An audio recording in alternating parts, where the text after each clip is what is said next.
Assalamualaikum warahmatullahi wabarakatuh. Hai teman-teman, bagaimana kabar hari ini? Semoga kita semua dalam keadaan sehat ya.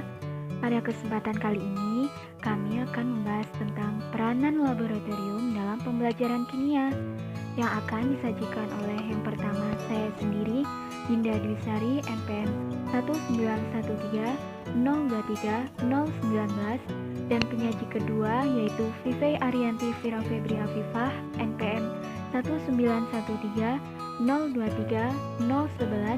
dan penyaji ketiga ada Siti Humairoh, NPM 1913023 dan penyaji keempat ada Berlian Nagita NP, NPM 1913023 Pokok pembahasan kita pada materi ini adalah pengertian laboratorium kimia, peranan laboratorium dalam pembelajaran kimia, sarana dan prasarana laboratorium, disiplin yang dilakukan di dalam laboratorium, serta keamanan kerja dan tata tertib laboratorium. Laboratorium adalah suatu tempat di mana dilakukan kegiatan percobaan pengukuran, penelitian atau riset ilmiah yang berhubungan dengan ilmu sains seperti kimia, fisika, dan biologi, serta ilmu-ilmu lainnya. Laboratorium biasa berupa ruangan yang tertutup seperti kamar atau ruang antarbuka seperti kebun dan lain-lain. Kimia merupakan salah satu bidang studi sains yang dikembangkan berdasarkan eksperimen yang mencari jawaban atas pertanyaan apa, mengapa, dan bagaimana gejala-gejala alam, khususnya yang berkaitan dengan komposisi, struktur, transformasi, dinamika, dan energetika zat yang melibatkan penalaran dan keterampilan. Laboratorium kimia adalah tempat dilakukannya percobaan pengukuran, penelitian, atau riset ilmiah yang berhubungan dengan ilmu kimia. Keberadaan laboratorium dalam pembelajaran sains, khususnya kimia, adalah suatu yang sangat penting. Laboratorium merupakan wadah untuk membuktikan sesuatu yang harus dilakukan melalui suatu percobaan. Peserta didik dapat melakukan percobaan untuk membuktikan teori-teori ilmiah yang diperolehnya dalam pembelajaran. Secara garis besar, fungsi laboratorium yaitu memberikan kelengkapan bagi pelajaran yang telah diterima, sehingga antara teori dan praktek bukan merupakan dua hal yang terpisah. Selain itu, memberikan keterampilan kerja ilmiah bagi mahasiswa atau siswa, memberikan dan memupuk keberanian untuk mencari hakikat kebenaran ilmiah dari suatu objek dalam lingkungan, alam, dan lingkungan sosial, menambah keterampilan dalam menggunakan alat dan media yang tersedia untuk mencari dan menemukan kebenaran, memupuk rasa ingin tahu mahasiswa atau siswa sebagai modal sikap ilmiah seorang calon ilmuwan, serta memupuk dan membina rasa percaya diri sebagai akibat keterampilan yang diperoleh, penemuan yang didapat dalam proses kegiatan kerja laboratorium. Selanjutnya yaitu peranan laboratorium dalam pembelajaran kimia. Salah satu tujuan digunakan laboratorium adalah untuk memperdalam pengetahuan peserta didik. Laboratorium adalah tempat atau ruangan yang dirancang khusus untuk pengajaran pengetahuan yang diperoleh peserta didik melalui pesan lisan yang disampaikan oleh guru.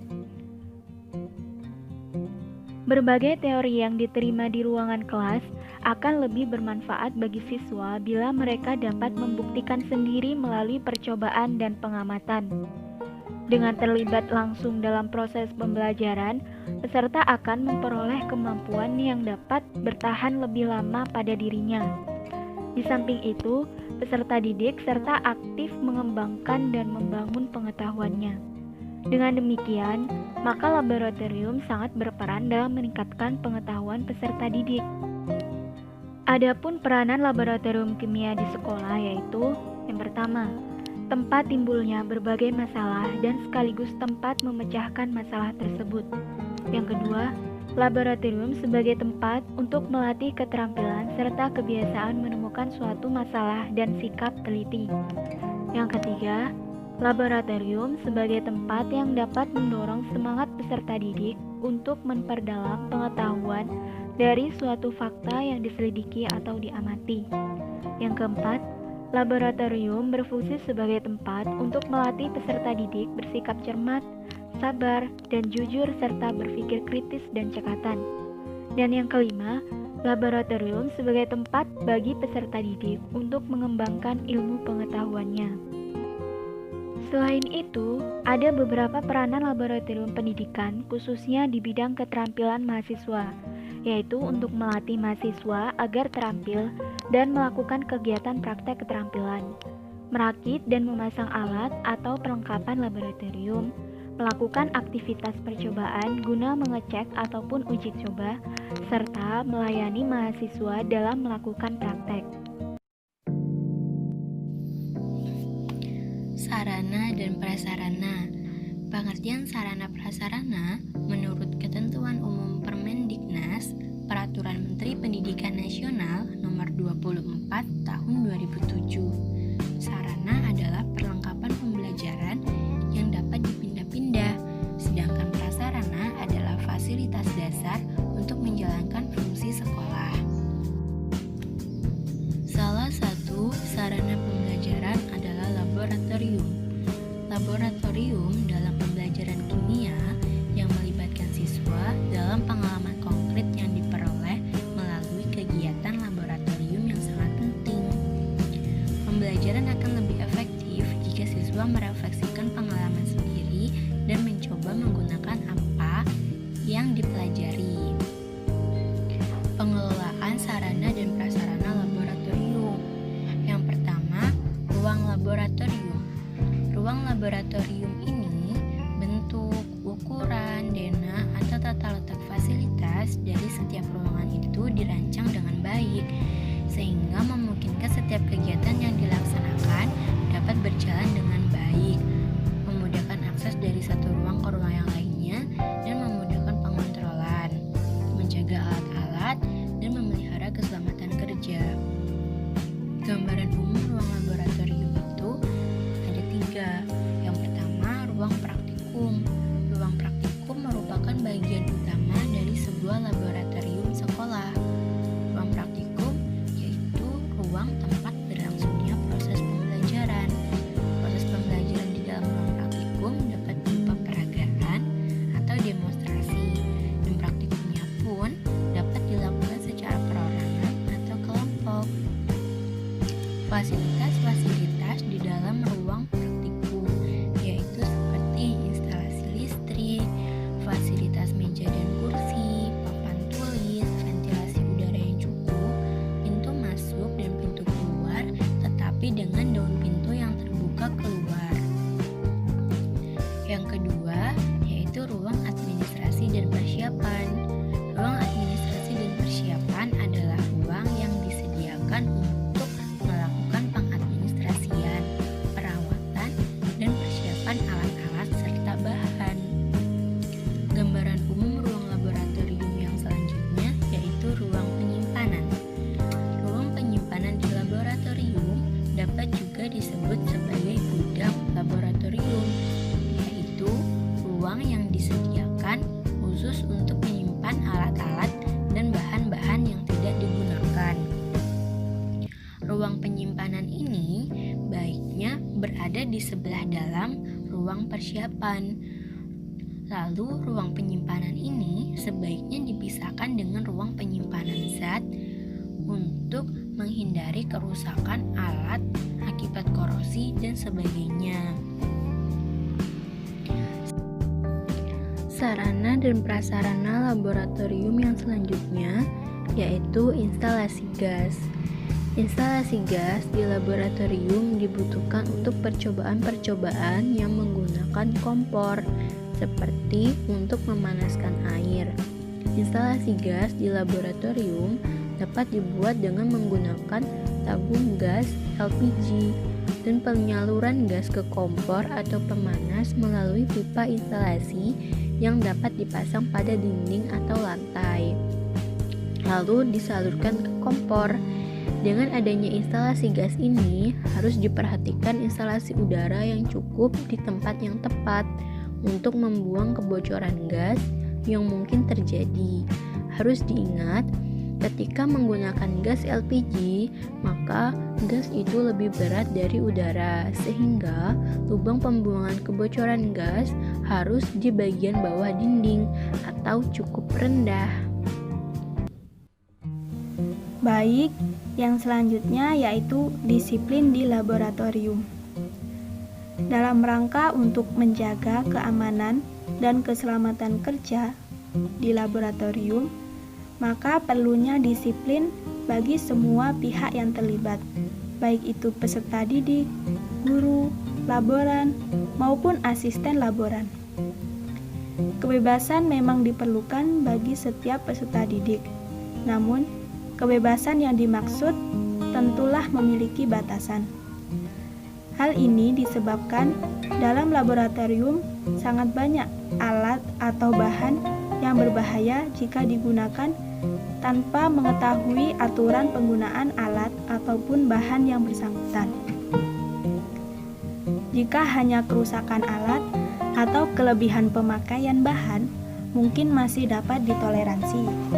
Namun, jika yang terjadi adalah kesalahan pemakaian alat atau bahan yang menimbulkan kebakaran, ledakan, atau bahaya lainnya, akan berakibat sangat fatal.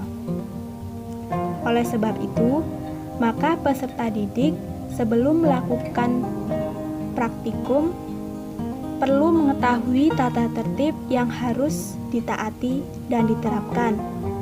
Namun, disiplin yang diterapkan pun hendaknya tidak terlalu kaku dalam beberapa hal yang tidak berbahaya, misalnya larangan berbicara ataupun larangan makan dan minum. Jika memang peserta didik ingin mendiskusikan dengan temannya karena ada hasil percobaan yang tidak sesuai dengan teori, maka perlu diberi pelonggaran agar mereka menemukan penyebab kegagalannya dengan segera. Pelanggaran terhadap tata tertib tersebut berlaku perlu diberi sanksi, mulai dari peringatan secara halus, peringatan secara kasar, sampai pada pelarangan mengikuti praktikum maupun mengikuti pelajaran di sekolah. Selain tata tertib untuk peserta didik, tata tertib pun berlaku bagi guru yang bersangkutan. Walaupun sebenarnya tata tertib untuk peserta didik berlaku juga untuk guru, seperti larangan makan, larangan minum, dan merokok. Tata tertib dan peraturan tersebut dibuat oleh koordinator laboratorium beserta guru-guru mata pelajaran ilmu pengetahuan alam. Dalam hal ini, ada 3 hal pokok disiplin dalam laboratorium yang berisi tata tertib. Yang pertama yaitu larangan. Di sini, penggunaan zat beracun ataupun berbahaya dilaksanakan tanpa menggunakan petunjuk atau pengaturan guru. Yang kedua, petunjuk. Melakukan pekerjaan tertentu ataupun cara mencegah kerusakan dan mencegah bahaya yang akan ditimbulkan. Yang ketiga, suruhan. Menjaga kebersihan dan melakukan sesuatu apabila terjadi hal-hal yang di luar kendali. Tata kerja. Tata kerja merupakan aturan atau mekanisme fungsi unit, seksi, atau subunit di laboratorium dengan prinsip partisipatif, profesional, dan kebersamaan kerja untuk mencapai sasaran. Yang pertama yaitu koordinasi. Koordinasi merupakan suatu upaya atau usaha pimpinan untuk menyelaraskan kegiatan masing-masing petugas dalam berorganisasi dengan maksud agar semua kegiatan yang terkait dapat diselesaikan dengan tepat waktu sesuai rencana dengan hasil tepat sasaran atau sesuai dengan target. Hal ini dapat dilaksanakan dengan jalan mengadakan rapat-rapat, baik formal maupun non-formal, yang membahas berbagai hambatan yang dihadapi oleh berbagai petugas atau seksi maupun subunit organisasi. Dalam pembahasan tersebut, diharapkan dapat mencapai kesepakatan bersama apa yang harus dilakukan agar dapat mengatasi hambatan-hambatan yang dihadapinya guna untuk memperoleh hasil yang memuaskan. Yang kedua yaitu perencanaan. Perencanaan merupakan proses ataupun kegiatan menetapkan apa yang akan kita kerjakan di masa yang akan mendatang, baik mengenai waktu, jumlah, dan mutunya dalam rangka mencapai sasaran tertentu. Bila perencanaan tersebut dapat dicapai dan diselesaikan dengan lebih baik dan rinci, maka tujuan usaha ini pun dapat dicapai dan diselesaikan dengan lebih memuaskan karena dapat diselesaikan menurut urutan tingkatan penting dan yang kurang penting. Perencanaan ini biasanya dibagi menjadi jangka panjang, misalnya untuk 1-2 tahun, jangka menengah untuk 5 tahun, dan jangka pendek atau rencana tahunan. Yang ketiga yaitu organisasi pelaksanaan.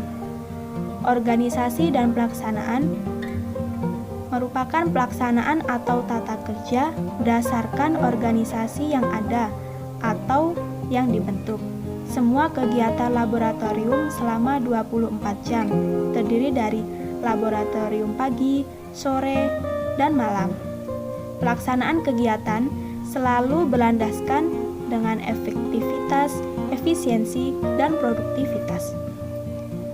Efisiensi adalah suatu evaluasi terhadap suatu proses atau kegiatan dengan jalan mengukur masukan dengan keluaran ataupun antara sumber daya yang digunakan dengan hasilnya atau satuan biaya tertentu dengan hasilnya.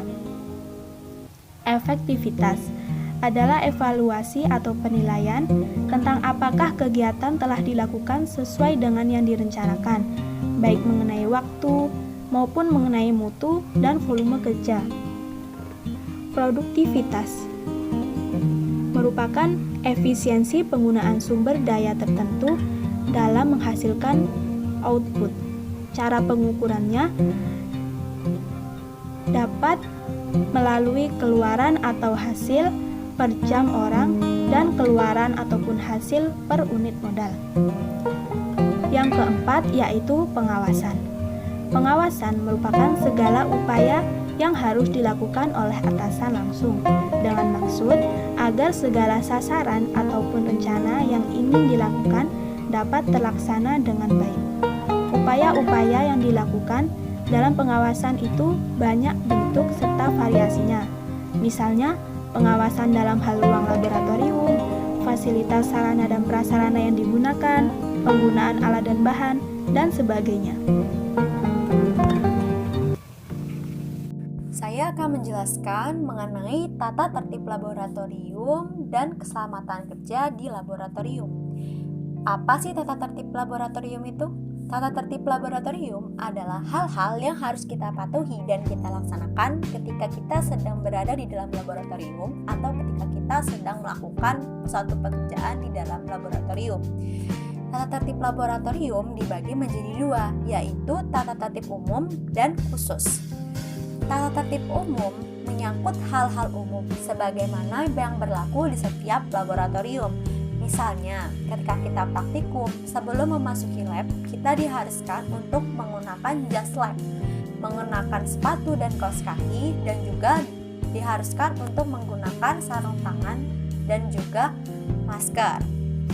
Tujuannya adalah untuk melindungi pengguna laboratorium, yaitu kita sendiri dan kepentingan umum. Selanjutnya, tata tertib khusus. Tata tertib khusus biasanya diperlakukan khusus. Misalnya, untuk para pengguna laboratorium dari luar atau yang menyangkut lab dengan spesifikasi khusus. Misalnya, laboratorium yang memiliki ruang steril atau ruang gelap. Selanjutnya adalah keamanan kerja di laboratorium. Syarat keamanan di laboratorium bertujuan untuk melindungi baik yang bekerja di laboratorium itu sendiri maupun untuk keamanan sekitar atau keamanan lingkungan. Untuk menghindari terjadinya kecelakaan yang membahayakan keselamatan kerja, maka para pekerja laboratorium perlu mengetahui sumber-sumber bahaya di lab, simbol-simbol bahan kimia berbahaya, dan kegiatan laboratorium yang dapat menimbulkan kecelakaan. Pengenalan jenis bahaya di laboratorium. Jenis bahaya yang menimbulkan kecelakaan di lab meliputi keracunan, iritasi, luka kulit, luka bakar, dan kebakaran. Keracunan ini bisa terjadi ketika suatu zat itu tertelan ataupun terhirup ya. Nah, penjelasannya dapat dibaca di makalah. Sedangkan iritasi itu karena biasanya dapat berupa luka atau peradangan pada kulit. Disebabkan karena kontak dengan bahan kimia korosif, misalnya asam sulfat, gas klor, dan lain-lain. Kalau luka kulit itu biasanya terjadi karena terkena pecahan kaca ya, misalnya ketika kita tidak hati-hati dan salah satu dari gelas-gelas yang kita gunakan itu terjatuh, lalu kita terkena gelas tersebut, maka akan terjadi luka kulit.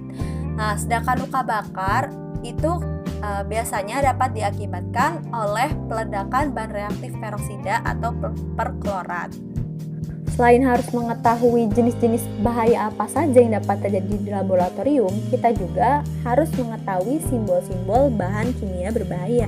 Misalnya, simbol ketika zat yang mudah terbakar, zat toksik, dan lain sebagainya yang dapat teman-teman simak di makalah. Lalu, kita juga harus mengetahui kegiatan-kegiatan apa saja sih yang dapat menimbulkan kecelakaan. Kegiatan di laboratorium yang dapat menimbulkan kecelakaan itu misalnya banyak peralatan yang tidak diperlukan pada meja praktikum. Seharusnya ketika kita ingin praktikum, kita taruhlah saja alat-alat yang kita butuhkan. Alat-alat lain yang tidak berkenaan dengan praktikum yang akan kita lakukan sebaiknya disimpan pada lemari alat. Lalu contohnya lagi, misalnya ketika kita mengarahkan tabung reaksi yang sedang dipanaskan ke badan atau teman di dekatnya. Lalu ketika kita memindahkan zat ke botol pereaksi bermulut kecil tanpa menggunakan corong.